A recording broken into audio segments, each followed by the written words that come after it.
आखिरकार इंडी गठबंधन का डॉन कौन है भाई? कौन है जो कि इंडी गठबंधन में सबसे ताकतवर है?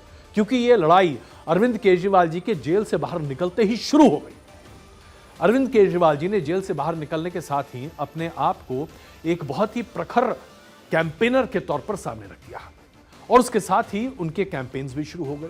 दिल्ली में उनकी यात्राएं निकल रही हैं, रोड शोज निकल रहे हैं और जन सैलाब भी देखने को मिल रहा है। अब ये जन सैलाब वोट में कितना तब्दील होता है कितना नहीं, ये तो खैर हम 4 जून को इस पर विस्तृत चर्चा करेंगे। लेकिन अब उन्होंने क्या क्या नया कारनामा किया? सबसे पहले तो जेल से बाहर निकलने के साथ ही उन्होंने अपने 10 पॉइंट एजेंडा को सामने रखा है और ये आम आदमी पार्टी का एजेंडा नहीं है साहब। अरविंद केजरीवाल ने कहा है कि ये 10 पॉइंट एजेंडा इंडी गठबंधन का है। अब ये कैसे भाई? इंडी गठबंधन का अगर ये पॉइंट एजेंडा था तो कोई तो और नेता वहां पर होता। अरविंद केजरीवाल जी ने कहा कि चूंकि बाकी सब लोग व्यस्त थे, उनसे चर्चा नहीं हो पाई, तो इसलिए हमने एक नया मैनिफेस्टो बनाया है जिसमें 10 गारंटी हैं। ये 10 गारंटी अगर हम अपनी सरकार बनाते हैं तो मैं सब लोगों को मनवा लूंगा और ये गारंटी मैं दे रहा हूं आपको कि ये गारंटी पूरी होगी। यानी कि इंडी गठबंधन के पूरे तरीके से कर्णधार अरविंद केजरीवाल हैं, वो लोगों को मनवा लेंगे। अब उन्होंने क्या क्या मुख्यतः कही है बातें? मुफ्त बिजली की जो स्कीम दिल्ली में चल रही है वो पूरे देश भर में लागू हो जाएगी 200 यूनिट की। बेहतर शिक्षा की गारंटी दे रहे हैं। ये इंडी अलायंस में कहां से कैसे सामने होगा ये कहना बड़ा मुश्किल है। उसके बाद जो उन्होंने मेडिकल स्कीम्स लागू कर रखी हैं दिल्ली में, फ्री इलाज की, उसको भी लागू करने की बात कर रहे हैं। एक बहुत ही बड़ी बात उन्होंने कही है, भारतीय सेना को खुली छूट देंगे कि चीन ने जो भारत की जमीन हथिया रखी है उसे वापस ले आए। फॉरेन पॉलिसी पर इतना बड़ा स्टेटमेंट आम आदमी पार्टी के नेता की तरफ से आए, यह अपने आप में बहुत मायने रखता है साहब। अग्निवीर योजना को बंद करने का उन्होंने कहा है और साथ साथ यह भी कहा है कि एमएसपी कानून लाएंगे और दिल्ली को पूर्ण राज्य का दर्जा भी देंगे। अब इस पर बहुत सारे अन्य जो सहयोगी दल हैं उन्होंने अपना समर्थन लगा दिया, जैसे कि आरजेडी ने कहा कि बिल्कुल सही है साहब, आपने जो कहा मान लेंगे। कुछ वामपंथी दलों के नेताओं ने भी कहा कि जो भी अरविंद केजरीवाल जी ने कहा है हम मान सकते हैं। लेकिन सबसे बड़ी बात तो यह है कि कांग्रेस बिल्कुल चुप है, सुनने बाई सपाटा। कांग्रेस की तरफ से इस पर ना तो कोई प्रतिक्रिया आई, ना ही कांग्रेस ने समर्थन किया और ना ही कांग्रेस ने इसका अनुमोदन किया। एक वक्त था जबकि कांग्रेस और आम आदमी पार्टी एक दूसरे की बातों को रीट्वीट कर रहे थे, ट्विटर खेला जा रहा था। लेकिन अभी ट्विटर शांत है। जब से अरविंद केजरीवाल जेल से बाहर निकले हैं, ऐसे में कांग्रेस और उसके साथ साथ अरविंद केजरीवाल के बीच में ट्विटर युद्ध चल रहा है, ये तो मैं नहीं कह सकता, लेकिन शीत युद्ध जरूर चल रहा है। राहुल गांधी की कोई टिप्पणी नहीं आई है, इस मैनिफेस्टो पर भी राहुल गांधी कुछ नहीं कह रहे हैं। साथ ही केजरीवाल जो गारंटी दे रहे हैं उसको कांग्रेस अपनी गारंटी मानती है कि नहीं, इसके बारे में भी कोई टिप्पणी नहीं है।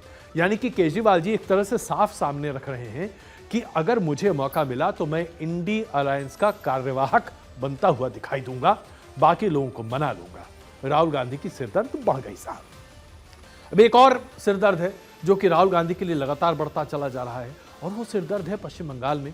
पश्चिम बंगाल में ऐसा लग रहा है कि कांग्रेस और आम आदमी पार्टी के साथ साथ बाकी तमाम, माफ कीजिएगा, कांग्रेस और वामपंथी दलों के साथ साथ ममता बनर्जी का जो खींचतान का रिलेशनशिप है वो अपने आप में जबरदस्त काम कर रहा है। ममता बनर्जी वो सबसे पहली नेता हैं जिन्होंने अरविंद केजरीवाल की गारंटी पर अपना थम्स अप कर दिया। यानी कि अरविंद केजरीवाल जो कह रहे हैं ममता बनर्जी उसे मान रही हैं।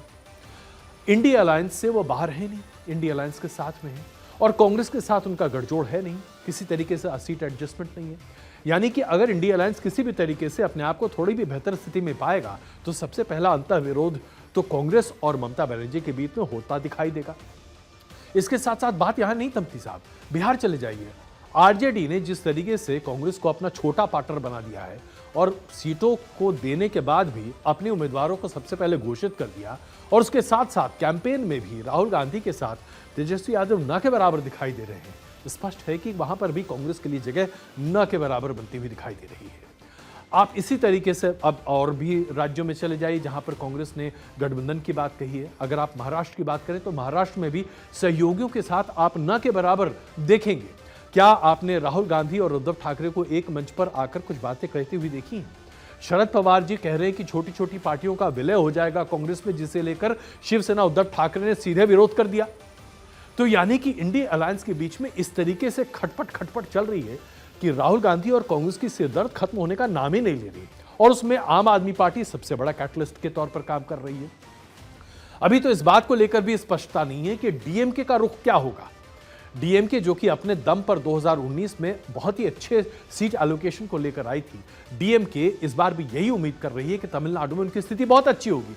तमिलनाडु को लेकर कांग्रेस भी बहुत उत्साहित है, लेकिन इसलिए क्योंकि उनके सहयोगी सीटें बढ़ने वाली हैं। अब सहयोगी आपको कैसे ट्रीट करते हैं, यह देखने वाली बात है। कुल मिलाकर देखा जाए तो आज इंडी अलायंस में कौन आगे बढ़ता हुआ दिखाई दे रहा है, यह कह पाना तो नामुमकिन है, लेकिन सबसे बड़ी दिक्कत तो यह है कि सिरदर्दी लगातार बढ़ती चली जा रही है और कांग्रेस पार्टी और राहुल गांधी के लिए तो वाकई में बड़ी मुश्किल होगी, क्योंकि पंजाब बाकी है साहब। पंजाब में तो आम आदमी पार्टी और कांग्रेस एक दूसरे के आमने सामने है। वहां पर क्या होगा, इसके बारे में तो कोई सोच ही नहीं रहा। तो पंजाब में जब आम आदमी पार्टी अपने 13 उम्मीदवारों के प्रचार के लिए सामने उतरेगी और अरविंद केजरीवाल वहां पर कांग्रेस की बखिया उधेड़ेंगे, तो फिर किसकी बखिया उधेड़ेंगे, किसके बारे में टिप्पणी करेंगे?